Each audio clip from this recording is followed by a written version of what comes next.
દ્વારકામાંથી સમાચાર મળી આવે છે। જામખંભાળિયા દ્વારકા નેશનલ હાઈવે પર પદયાત્રા દરમિયાન દુર્ઘટનામાં એક મહિલાનું મોત નીપજ્યું છે। રાજકોટથી સંઘ સાથે પગપાળા દ્વારકા જઈ રહેલી શોભનાબેન રામાણી ઉંમર અંદાજે 50 વર્ષ છે।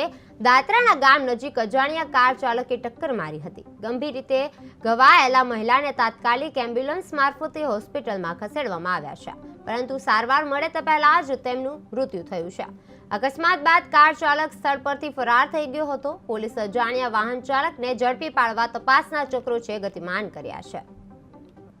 એક પદયાત્રીઓનો એક કેમ્પ દ્વારકા તરફ જઈ રહ્યો હતો। એ દરમિયાન અજાણ્યા વાહન ચાલકે એક દ્વારકાધીશના એક ભક્ત એવા એક મહિલાને ગાડી ઠોકી અને એક્સિડન્ટ થતું અને એક્સિડન્ટ થયેલા બાદ એ મહિલા અમારી હોસ્પિટલ એટલે કે વેદાંત મલ્ટી સ્પેશિયાલિટી હોસ્પિટલની અંદર આવેલા અને અમે જે સમયે અમારી હોસ્પિટલે પહોંચેલા એ દરમિયાન અમે મૃત્યુ જાહેર કરેલું છે। વહેલી